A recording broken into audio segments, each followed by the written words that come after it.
We've always wanted the common experience of watching film. We're always going to need the equalizing effect of watching a movie together, where in the dark we're able to experience things and just rub elbows with complete strangers and feel that you're not alone. That was the voice of Roger Durling, Executive Director for the Santa Barbara International Film Festival, which happens every year in February in my hometown. In this episode, he shares some insights about film and the communal act of watching film together in a theater that completely changed the way I think about going to the movies. I think you're really going to enjoy it. Just keep on listening. 2, 3, 4.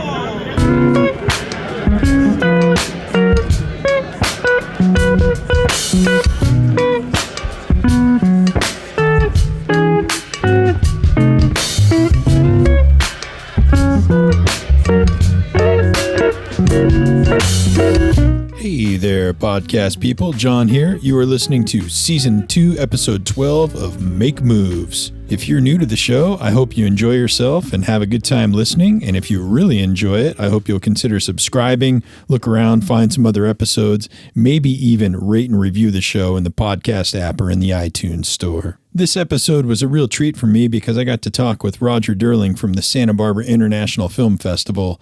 And for those of you out there who don't know this already, Santa Barbara is my hometown. And I must tell you, when the film festival is happening, this is one of the most glamorous times of the year. It really is something to behold, and it looks like Hollywood magic happening on our own hometown streets. But this year feels a little bit different. I don't know if you've been watching the news, but Santa Barbara and our neighboring community of Montecito, we've been really suffering with some natural disasters, fires, floods, mudslides. A lot of homes have been lost. A lot of people lost family and friends. It's a strange, dark time in this town. I don't really think our disasters are any worse than anybody else's disasters. Our friends in Ventura, California have had a real go of it. Up in Northern California, we had a lot of wildfires. But I will tell you, this is my hometown, and it feels like a really small town. Everyone seems to know somebody who's been affected, and no one's really been affected in good ways. If there is an upside to any of this, I think it's that we're getting a chance to watch the community come together and take care of each other and rebuild. And, I wish we were coming together under better circumstances, but as the last few months has taught a lot of us around here, we don't really get to control everything, including these circumstances. But I will say I'm encouraged. I'm witnessing a lot of really beautiful human moments. If you will indulge me for just a moment, I'd love to tell you about one of these beautiful human moments. There was a family in our town that really suffered some significant losses, and one of their friends set up a GoFundMe page in their name. That GoFundMe page actually wound up being shared about 6,000 times on Facebook, and they raised over $125,000 for that family. And really, I think it's just amazing that many people would come together and make that happen. But the really amazing part is what that family turned around and did. I'm actually gonna read you this off of that family's GoFundMe page. To everyone who has generously donated to our family in the wake of this horrible tragedy, we are so appreciative of the outpouring of support from each and every one of you. While our family faces a long road ahead, financially we will come out in a much better off place than others that have been affected by this tragedy. As part of the healing process and to honor our dad, my family wishes to help another family who we grieved with in the hospital. They face a large uphill battle with no means, little financial support, and mounting costs. I know that you have donated with the intention of the funds being used by our family. If you would like to pull your money out, we 100% understand. Please know that all donations will be made in your name to this family, as their need is much greater than ours. I mean, the layers of human grace in that story just blow my mind. That someone would start a GoFundMe page, so many people would share it, so many people would contribute, and a family that's really hurting would decide to pass all of that help on to someone who needed it more. I mean, it's a remarkable story. So it may seem like a strange, tragic backdrop for a film festival in Santa Barbara, but as Roger will explain more in this episode, maybe a film festival is exactly what we need right now, a chance to come together as a group, go into a theater, see a great movie, and just feel like we're not alone. Okay, I'm really looking forward to your feedback on this episode. Please do drop me a line at feedback@makemoveswithjohn.com, or you can search us out on any of the social media channels and connect. Just search Make Moves with John. You'll find us. Okay, I'm going to check in with you about the halfway point, play a little bit of music. For now, I'm going to turn off my mic. You turn on your ears. Happy listening. Roger, thanks for coming on Make Moves. Well, thanks for having me. I'm so pleased you could make some time because you lead the Santa Barbara International Film Festival, and it's ramping up. It will be happening in, what, a matter of days, weeks? It's 10 days away. Yeah, okay. Well, so thanks for making time for me. I'm sure you have a few other things to be doing. Exactly. But hey, I'm glad that you're here. Thank you so much. I was hoping for listeners out there, you could give the brief elevator pitch of what is the Santa Barbara International Film Festival, and maybe describe one or two things that you think differentiate it from other film festivals. Well, that's a good question, because I think that every city seems to have a film festival, and what our festival has been around for 33 years. When I took over the film festival 16 years ago, it was just a community event, and I understood that every film festival needed to have a very particular developed identity, and what separated us was to focus on the Oscars. We're the only film festival that happens after the Oscar nominations are announced, so we capitalize on that. And average per year, since I've taken over the film festival, we have about 30 plus Oscar nominated people, whether it's actors, directors, writers, producers, documentary filmmakers, and that basically is our calling card. But beyond that, there is 200 films that are world premieres, U.S. premieres, and content. But the elevator pitch, as you call it, is the fact that we capitalize on the Oscar nominations. And I assume that the timing of that, either maybe people are more willing to participate, or is it? Is it just? It's good timing for people who visit and come, and good timing for film in general, right? Exactly.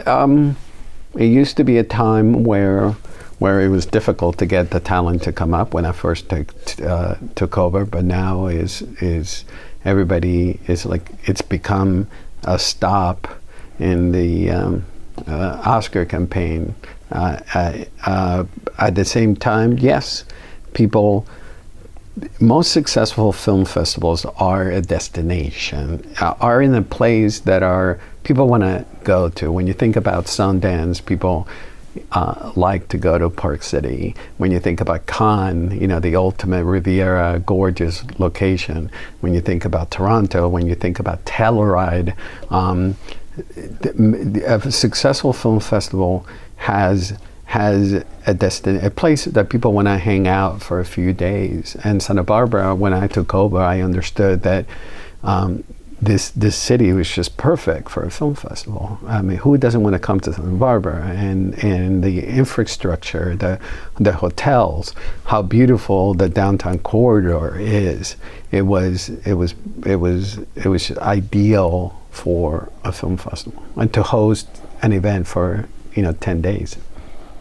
Yeah, I think that's pretty savvy, though. I mean, just timing seems to have made a big difference. I mean, it was always a successful community film festival, but I mean, now it really has, like you said, become a stop on the circuit. And also, it's become a stop, and it's attracted, because of that, it's attracted with it a lot of corporate sponsorship. So we have, Toyota, we have Dom Perignon, we have Belvedere, we have UGG, we have all of these big corporations that want to be associated with our brand, which is to me also a very stamp of approval. Right. Plus also a very successful partnership. I think one of the things that I've noticed, because I live in Santa Barbara, is you do have 10 days of glory, but you also have a big role in the community year-round. And I was wondering, what do you think the role of this film festival is in the community? I mean, not only during the festival itself, but what is the role in the community in general? It seems bigger than just... Well, I see the film festival, and since I took over, was that I didn't see it as a festival, as the way that people think of as film as a distraction. I always saw film as an educational tool. So I think the role of the film festival is actually to educate, to challenge, to enrich. And so if you see what we do throughout the year, we have all this, I don't want to bore your audiences, but we have this very complicated network of educational programs that we've built. Mm-hmm. And we also, one of our biggest dreams was to own a year-round art house, and we acquired that this year, and we just remodeled, and we have a state-of-the-art movie theater that we actually do art house programming. And even that, where we weekly show films, I see that as an educational tool to get people to be introduced to challenging films that they would normally not have access to in their multiplexes, in their big movie chains. Mm-hmm.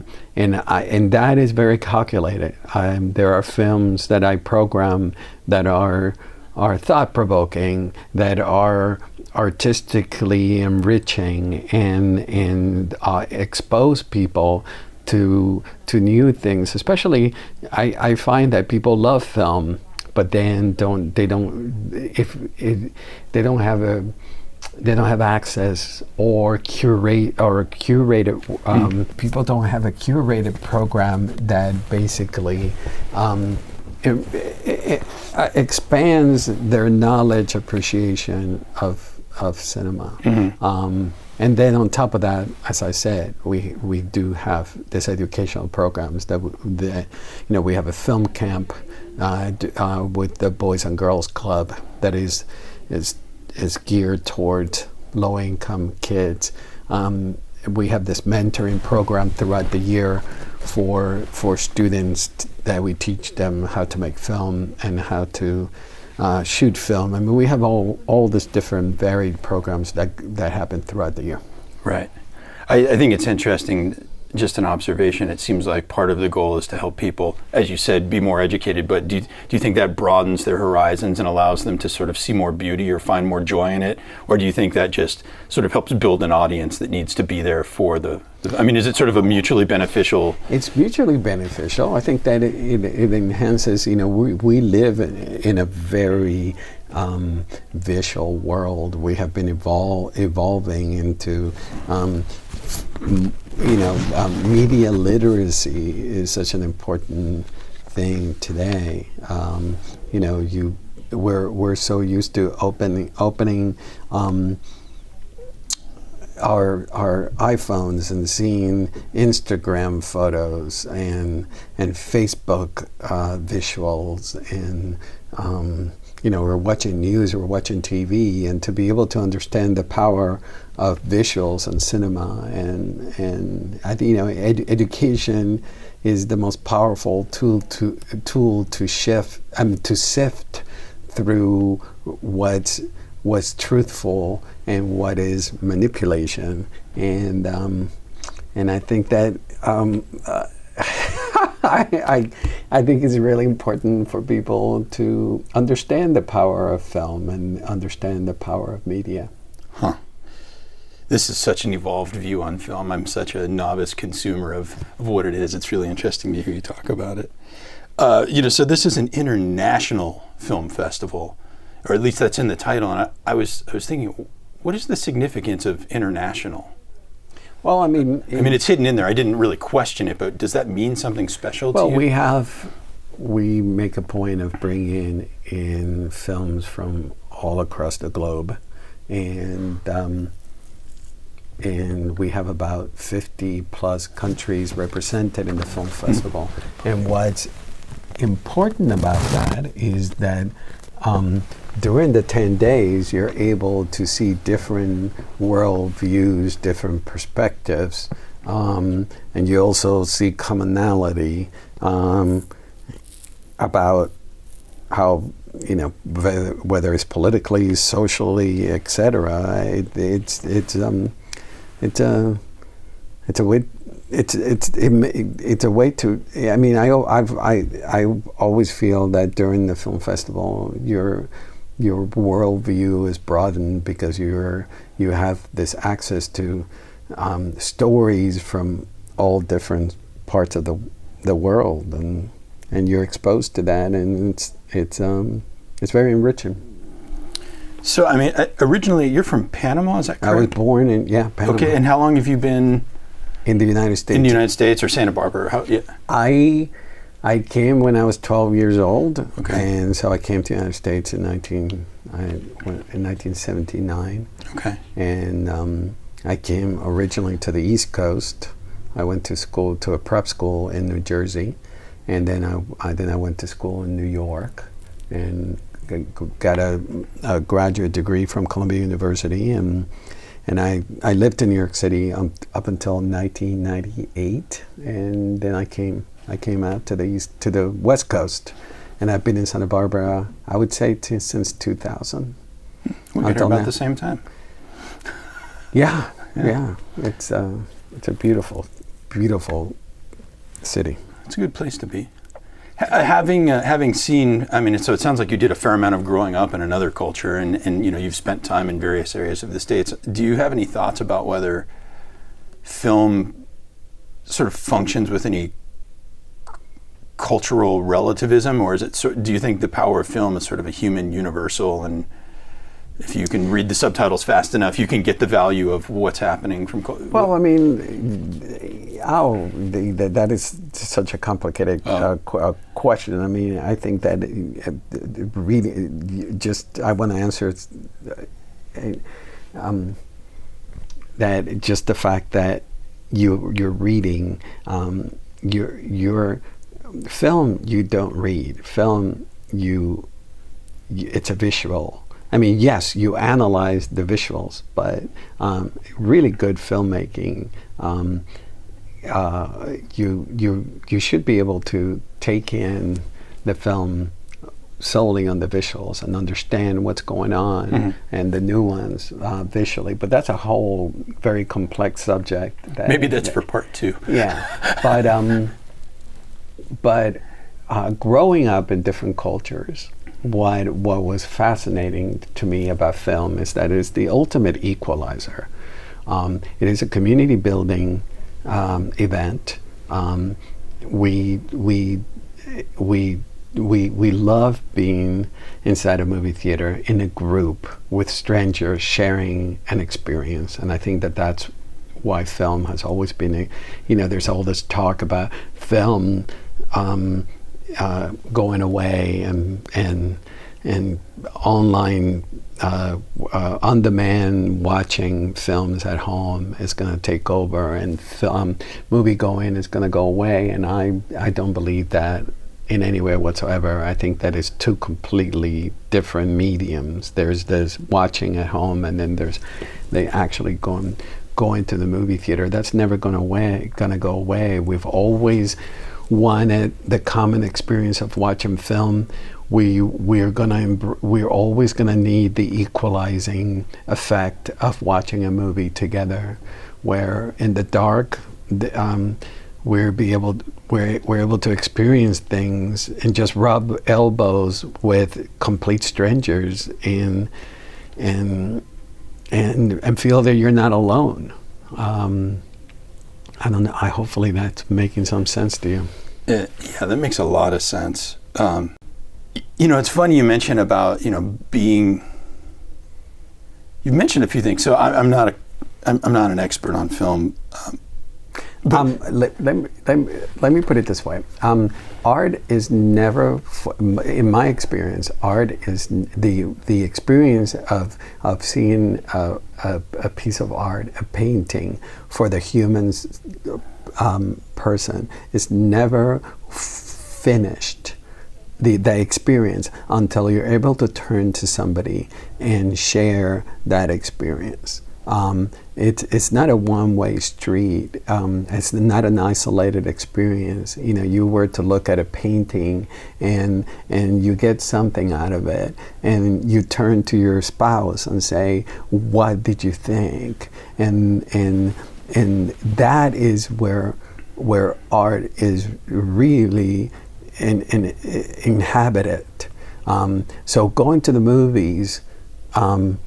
Next time you go with your spouse, with your wife, or your best friend, notice the interaction that happens when the lights go down, go up, and the movie finishes. You may be bored, you may be excited, you may be horrified, whichever experience you had. You immediately turn to the other person and say, what did you think? And then all of a sudden film it becomes the interaction of the audience with what they saw is what film is all about. It cannot live on its own, and it cannot live on the one person just watching it in a silo. It happens, but that's not just about film. It's about any form of art. It's not complete until you're able to discuss it with somebody and share the experience that you had. What an astute observation. I've never quite thought of it like that, but I think you're right. I mean, I've had that experience with it.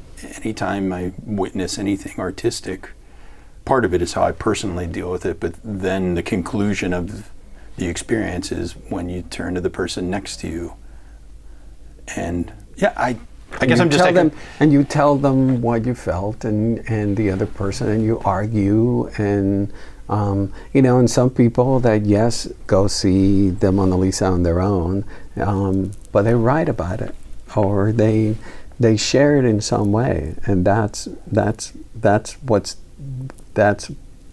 the culmination of the experience of watching a film or watching a sculpture, seeing a sculpture, or etc. It's just it ripples, and it's the rippling effect that interests me so much as somebody who organizes a film festival. It's not so much the film itself, but how people react afterwards, the experience of watching it, waiting in line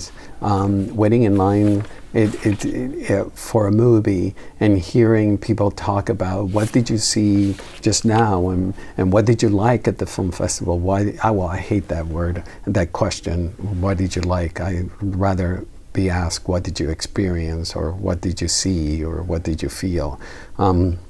But yeah, that aspect of sharing, of communicating with other people about your experiences and about film is what interests me. I feel like this is a bit of a confession, but when I go see film, it's kind of a disorienting experience for me, because I sit there and the images and the sound and the story, somehow it sort of chips away at my self-defense mechanisms, and I sort of lower the wall a little bit, enough to understand or feel or process what's happening in the story. And then sometimes the movie ends and I walk out into the real world and my defenses are still down. And I have to just process whatever's on my mind. And up until that moment, I've been able to I've been able to keep it at a distance. That's a very honest reaction that I wish more people will have it. Yeah, the film is able. It challenges you. It's thought provoking. It's not just a distraction. And I think that a lot of people see film as a the distraction. Yes, of course, we all like to, we all go to see movies to laugh or to be horrified, but at the same time, I think the majority of the time you go to the movies to be moved and to be challenged, to get outside your comfort zone, to see other. And so I love your describing that the wall, your defenses come down. That's what it should be. I think the timing, this year with the Santa Barbara International Film Festival, and listeners, if you're out there, if you haven't seen it on the news, we've been suffering from fires and floods and all kinds of catastrophic sounding things. And I noticed on your Facebook feed that we're taking the time as a community here to sort of deal with what we have to deal with, but you really see a real value in sort of like, is there sort of a healing power of going out together and saying let's focus on it gives opportunity. We in times of tragedy, and we need events like sport events. We need the Olympics. We need going to the theater. We need to go to a film festival. We don't want to be alone. We want to be with other people and experience art. And I see it, yes, as an incredibly healing experience, because you're not alone. You're able to experience emotions. You're able to mourn or discuss with people what has been transpiring, and that's very important. We especially with a tragedy that we're experiencing, we don't want to be alone. We want to be in groups, and we've talked about what film, the way I see film, and how you need to, it's not over until you communicate with other people about what the experience was like. And film festivals, I see the film festival as a powerful way to help people get through the difficult times that they're in. And historically, film has always done that. When you think back at World War II, people flocked to the movies, and they found solace and comfort, not in just what they were seeing, but in the fact that they were in, with other people. When you think about the Great Depression in the 1930s, that people were struggling big time financially, but then you look at the success of cinema during the 1930s, it's mind-boggling. How could people that were so poor would they had a choice between food and going to the movies, and they flocked to the movies. And you have one of the greatest spurts of growth of cinema in the 1930s. And if you look at the box office receipts and the amount of cinema that was being generated in the 1930s, it's outstanding to me. And then to read what the average person was making, and how many people were unemployed, and starving, but still they were also starving for the movies and what it provided. And I'm perseverating, but movies were not just providing distraction to them. They were providing, yes, a way to shelter from the cold, maybe a laugh, but most importantly, it was providing a sense of community and a way to be together in difficult times. That's a really fascinating lens on that, which I'd never quite thought about.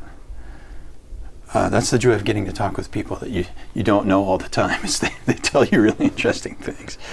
I was hoping I could shift a little bit and ask you some questions about you specifically.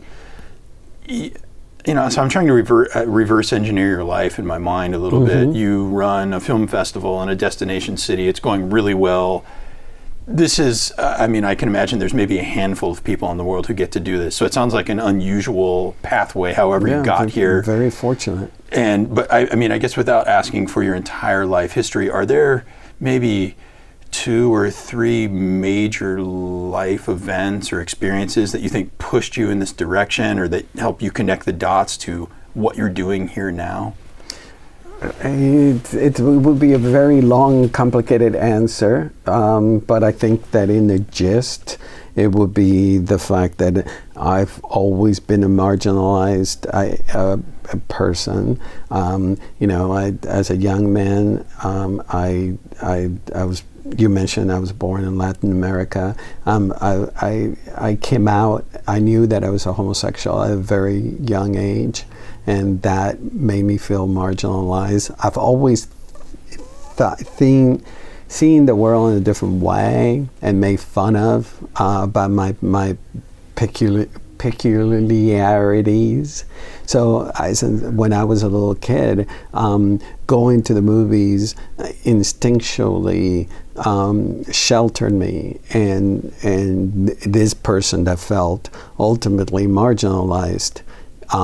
In the dark, I've mentioned earlier that the experience of watching movies are the ultimate equalizer. So this person that felt that was, I'm using the term again, marginalized, this person that felt at odds in the movie theater, I was just like everybody else, and ever since I was a little kid, I understood films in a way that it was very advanced. I understood from the get-go that movement from left to right when you watch on the screen is comforting to the audience, because that's the way we read. I understood that filmmakers use warm colors when they want you to be attracted to a figure. And I could go on and on about the things that I saw in cinema that were far in advance for a young person. So film provided shelter, it made me feel more powerful than I was, and I've always suffered of low self-esteem issues, and cinema always made me feel good. And the moment the lights went down, I went back to being this person that wasn't comfortable in the world. So growing up, going to cinema, and then eventually I discovered film festivals and realized that film festivals, there were other geeks, and there were other monsters and freaks just like me, and it was very comforting, and so I gravitated to film festivals once I discovered them, and I never knew that I was going to end up being the head of a film festival. I didn't know that was possible. I thought you went to school and got a degree in film festival running, but it fell into my lap, literally. I was 16 years ago. I was at a crux in my life where I had an incredible amount of education, but because of what I mentioned earlier, that I suffer from a lot of low self-esteem issues, I had never capitalized on my knowledge. I had never capitalized on my education. Unbeknownst to me, what I knew the most about was film and film festivals. And so I came to Santa Barbara, and I opened a cafe called the French Bulldog Cafe, in Summerland, which is adjacent here to Santa Barbara. And I was pretty happy running that cafe, but talking to film, talking about film and talking to people about all the film festivals that I compulsively was attending. And somebody came in the door and said, "Do you know about the Santa Barbara Film Festival?" And I said, it's a terrible festival, and it hasn't been, nobody has taken advantage of all the raw material that is there here in this town to make it one of the top film festivals in the world. Nobody has capitalized on the fact that it has a proximity to Hollywood, that it has an incredible infrastructure for a festival, et cetera, et cetera. And then unbeknownst to me, that year, they were in financial they were having financial problems, and they were about to fire the then executive director, and I started volunteering. And when they'd fired that executive director, I woke up one morning and it just became totally crystal clear that I was born to run the film festival. That's what I was meant to do, and I understood the rationality that I had never run a film festival. I didn't didn't have any qualifications. And I went to the board of directors and I told them, I will run it for free until I turn it around. And there was a lot of debt in the festival at the time, and to quote The Godfather, I gave them an offer they couldn't refuse. I told them, I will work for free until we turn it around, and then you'll pay me back retroactively. So it was a big gamble, but it paid off. It seems to have worked. It paid off for them. It paid off for me as well. Yeah. Well, given what you just told me, it is not a mystery now how film somehow gave you a sense of place in a dark theater, and how now you are helping other people find where they need to be in a theater, and that you actually get to do this. I mean, it makes perfect sense. I'm sure I do understand that there was probably some questions of, oh, you've never done this before, but it makes perfect sense looking backwards. I'm sure it didn't make as much sense going forward. But it didn't. In my mind, as I said, I did wake up one morning and said, I am the man for this. Mind you, there's no, I guess you could go to school and study. I would recommend taking management courses. I would recommend taking film courses, et cetera, but there's no training to run a film festival. But I had interestingly a great amount of training, which was I had been compulsively attending film festivals. I mean, I would take 3-4 different jobs just to subsidize me going to Sundance, to Telluride Film Festival, to travel. And I would get jobs and I would tell them in advance, okay, I will take the job, but just know that the first week in Labor Day weekend, I'm going to Telluride Film Festival. In January, I'm going to Sundance. I would give my schedule to people. You literally built your life around it. It was absolutely. And I'm highly observant. And so I would go. I would go to film festivals and know when they're being run well, and understood how Actually, I would go to really bad film festivals that we don't need to name, and I would. It was such a great learning experience watching them handle, a bad screening, volunteers not being informed and treating guests the right way, even ticketing, how people are being led in and out of a screening. I was always in a very geeky way observing all that stuff. So when I took over the film festival, I revamped the ticketing. I revamped the way that sponsors are treated. I revamped everything from my experience as many years attending different film festivals.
With permission of our friends over at Ropeadope Records, we are listening to the song Retold by Nate Smith, who is just a magical drummer.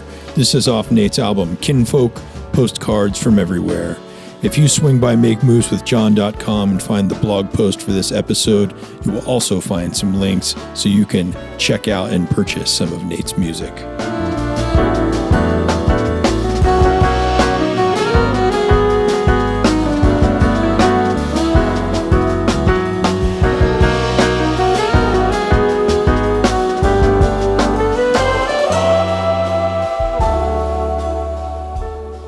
Feel like you have a special role as a sort of a tastemaker or a curator of film? Does it feel like an obligation or a privilege, or what? No, it's not a privilege. It's a.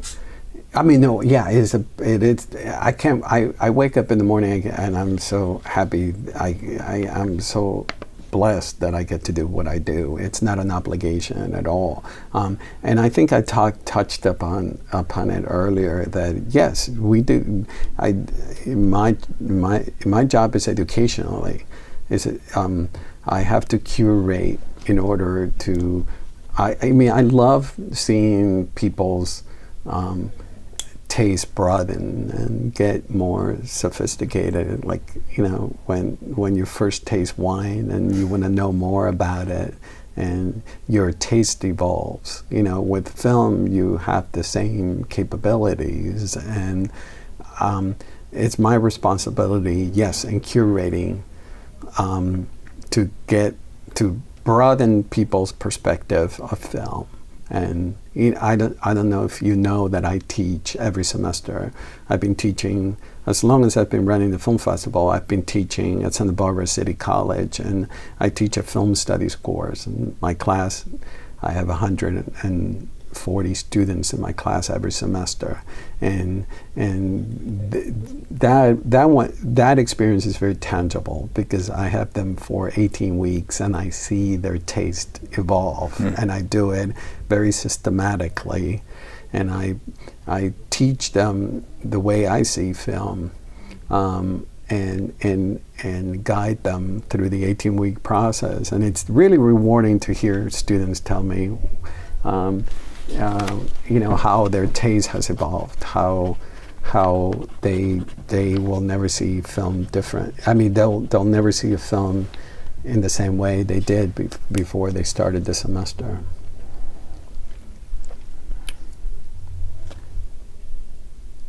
So for a little transition, from what I can tell in social media, I do my homework on people before I interview them. I follow them on social media. I read other interviews that you've done. Yeah. I noticed this sort of interesting duality. And you just told me at one point you were sort of a geeky guy who felt comfortable in a dark theater. Or still a geeky guy who's comfortable in a dark theater. Talk to me about anything that doesn't have to do about film, and I'm not. I don't think I'm a very interesting person. So, but get me talking about film, and I'll feel comfortable, and I'll carry on a conversation with you for a while as long as it's film. But we change subjects to something else, and I'm probably the most boring person. Excuse me. I don't enjoy social gatherings and parties, because I just feel awkward talking to people about subjects that are not film. I think it's so interesting that you have this reclusive piece of you, and then also I guess by the nature of your career and what you do, you have red carpet photos, and so part of you is sort of outward facing and very visible, and part of you is very. It's just it's a neat duality. I was wondering, how did that shift feel for you? I mean, knowing you are a public, visible person now. Well, how did that feel to go into that? Very ironic. It's funny you bring that question up, because it was very intentional. I'm a highly introverted person, but I understood that to run a film festival, to run an arts organization, you needed a bigger than life person to be in front. You needed an impresario figure. When you think about P.T. Barnum, you think about Joe Papp, who ran the Public Theater. When you think about big arts organizations, you've always had this bigger than life persona in front of it. And I understood that. That first year, and then I also understood, and this is I actually, it's too revealing, but I understood that there was this incredibly geeky Phantom of the Opera character that needed to step out and be in front, and I couldn't handle that. So if you look at photos of me 15 years ago, I intentionally created a persona. I bleached my hair. I started wearing different eye frames. My clothing was everything was very. I created this. I created this Roger character that was not me. That was. Somebody who I stepped into. Behind you, your listeners cannot see, but there's the photo of what the very first year. That's not me. That is Roger. And any other photos that you see around, it's look at me over there with the red hair. That is Roger. That is so interesting. And to this day, it's like my office. When you walked in, it was all in dark, and I'm guarded, secluded here. I laid my guard down, but then when I go out, but it's getting easier. It's getting, after 15 years, the transition is kind of easier, and the two characters have sort of blended. Merged into. Wow. It's uncomfortable for me to mention this because it sounds like I'm like a madman. I'm so glad you're talking about it, though, because I'm sure you're not the only person out there in the world who feels like they might need to handle this transition that way. It was the only way, because there was no way that I could be on the red carpet and be with Javier Bardem and Peter Jackson and Jeff Bridges, Leo DiCaprio, you name it. There was no way I could handle that. There was no way I could handle public speaking, interacting with the public, interacting with patrons, and interacting with sponsors. I'm too much. I mean, the whole time I've talked to you, my hands are all sweaty, and I'm just not I'm not comfortable in my skin. So I needed to create something that I could step into that wasn't me. That kind of almost looked like a mask. And I don't know if you've ever worn a mask, and all of a sudden, you feel like you're a different person. Halloween, you become a character, and it definitely, that's how it helped me, and it still does to this day.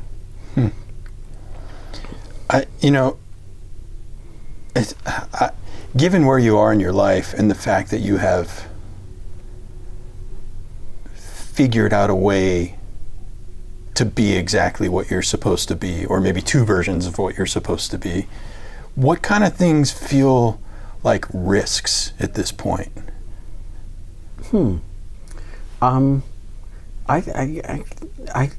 constantly taking risks. I think the moment that you stop taking risks, you stop evolving. I mean, this year was a huge risk to take on that theater, that art house. We had to raise $5 million. I'd never run an art house. It was a huge risk, but it's something that felt exciting, and it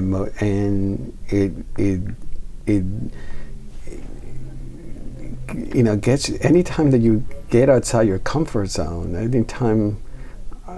It's just interesting because I've never thought as I think the risks is a really interesting term. I mean, word. I see opportunities to grow. I see opportunities to move forward. I don't think of them as risks. There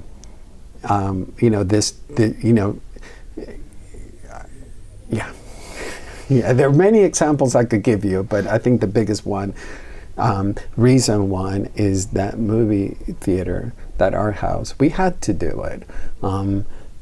If we didn't do it, the festival would remain stagnant. You need to take opportunities to grow and in order to evolve, and not be stagnant. It's so interesting that you explained it like that. It seems to be a trend. I spoke with a really interesting jazz guitar player in New York the other day, and I was asking him a little bit about risk. I'm fixated on risk because I'm trying to understand it myself, but he had a very similar kind of thought, which was, well, it's not really risk, it's just what we need to do. Mm-hmm. And it's really just what you just said. And I think there's just people that have a certain temperament that they don't see what they need to do from the risk perspective. Well, it's not really a negotiable. Yeah. It's not a risk because it's not negotiable. You have to do it anyway. Yeah, just leap. And some people may say, my dad would have said that, and some of my teachers would have said that I'm the type that jumps first and doesn't look at the full picture of consequences. I do see that if I succeed, I see the big picture of the ramifications of taking that leap. Yeah. And I've experienced so much rejection and failure in my life, that I understand what it's like to fall and trip really bad and basically get back up and move forward. Thanks for sharing that. Sure. Yeah. I wanted to ask you a few questions. I always try to drill down a little bit about people's support network, mostly because I'm curious. I'm curious whether people work in a vacuum or not. And I was wondering, I mean, it might be your personal support network or your professional support network, but what does your support network look like? Who do you go to?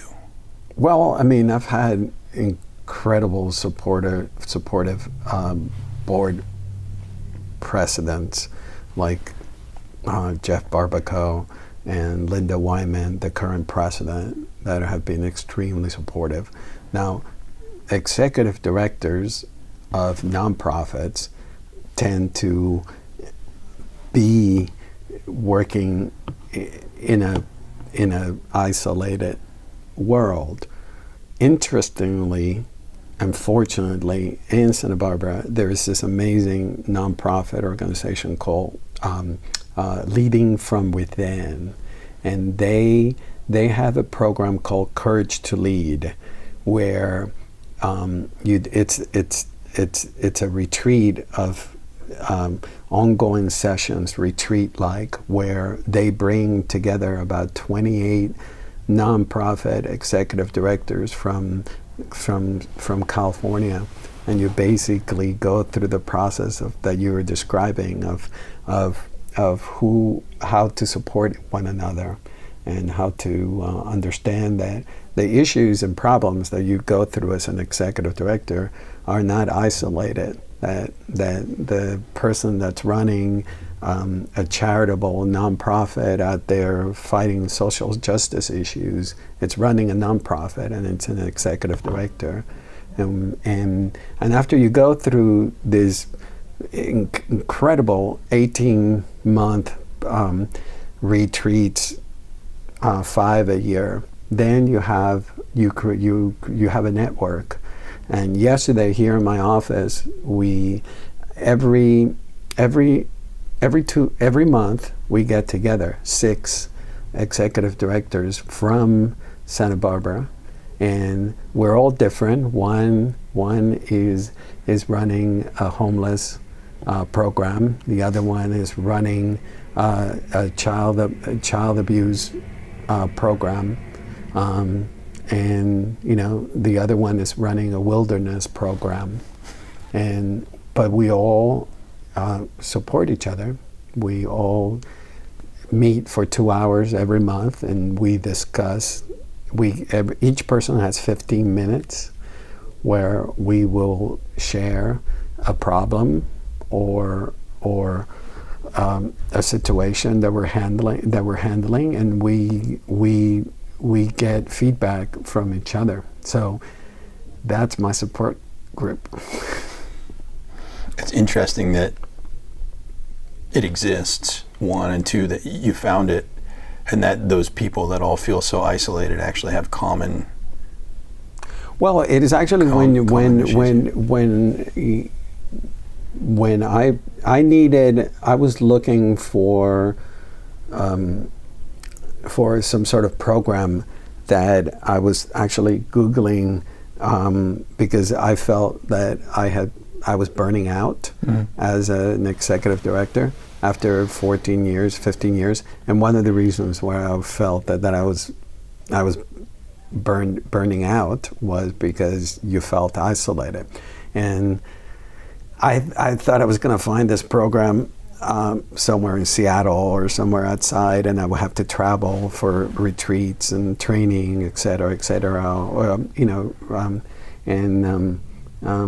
renewal for a nonprofit executive director. And lo and behold, Ken Saxon, the guy that runs them, he's been running this program, and it's incredible program. Courage to, The nonprofit is called Leading from Within, but then I can provide links to that in the show notes if anyone out there is curious. Yeah. Leading from Within is the company. I mean the organization, and then the one for the one that I was being speaking about is called Courage to Lead, which is for executive directors. They have another program called Emerging Leaders that provides this sort of same type of support and development, but for emerging leaders. Right. Yeah, for young executives. I'm wondering. I mean, it sounds like you've received, some nice benefits from being in this community, and I'm just wondering, is there anything you feel like, anyone you feel indebted to, or anyone you feel like anything you feel like you need to pay forward in life, or do you feel like what you're doing is the best realization of that? All of the above. Sense? Yes. Okay. I was given an incredible education, and that's why I teach.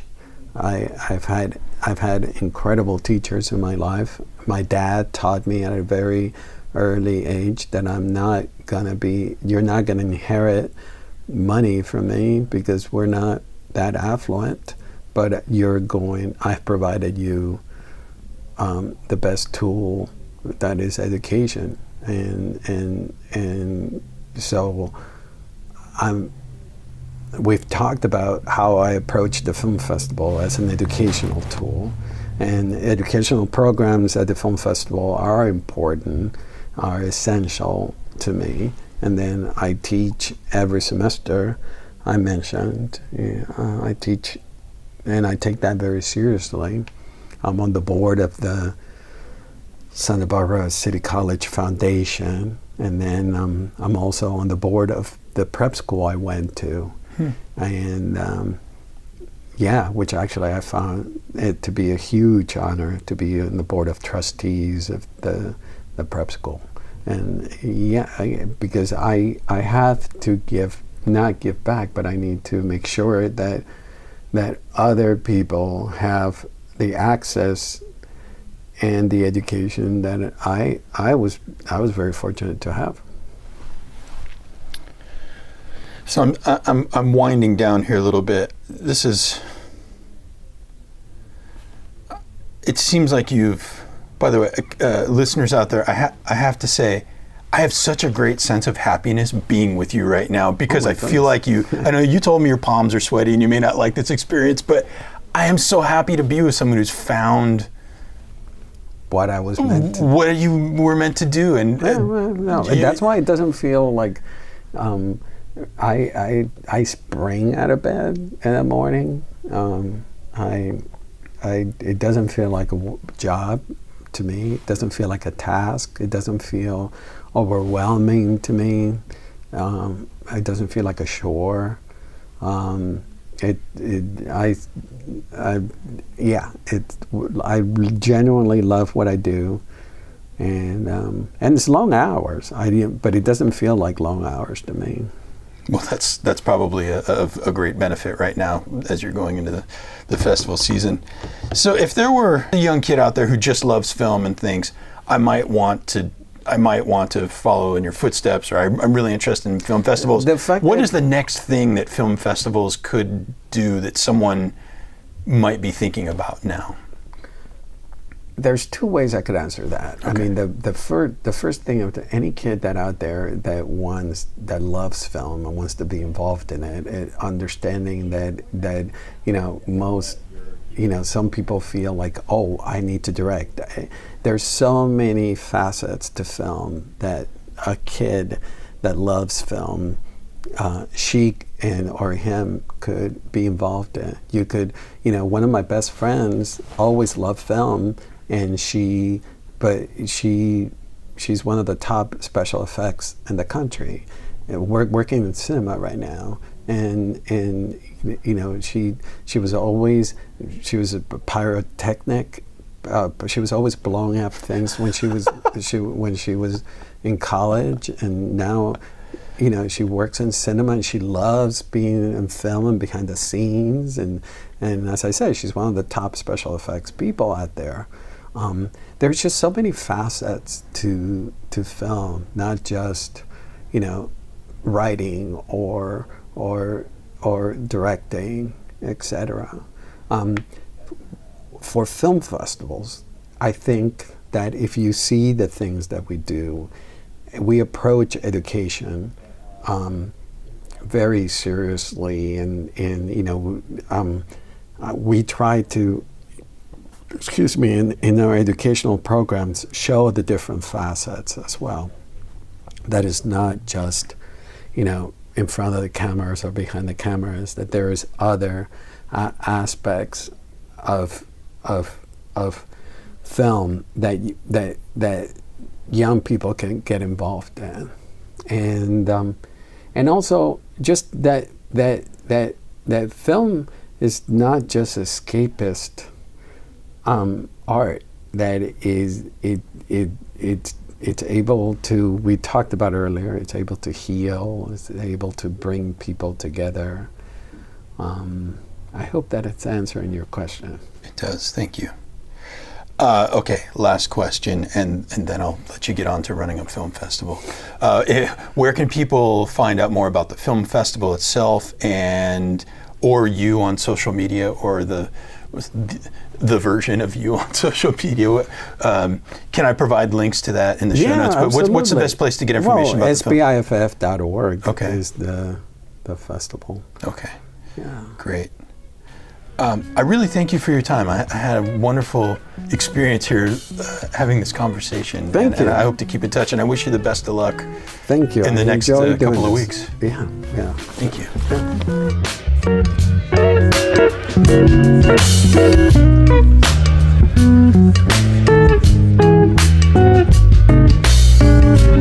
There you have it. This episode is coming to a close. A huge thanks to Roger Durling for coming on the show.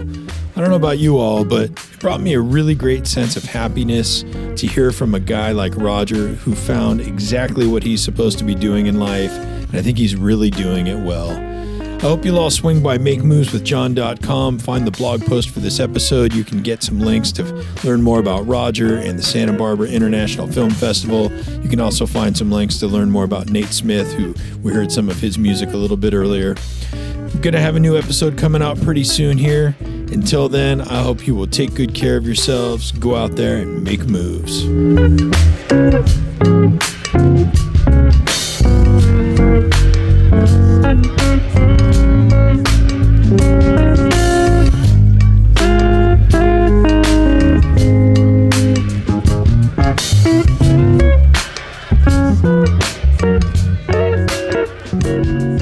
Thank you.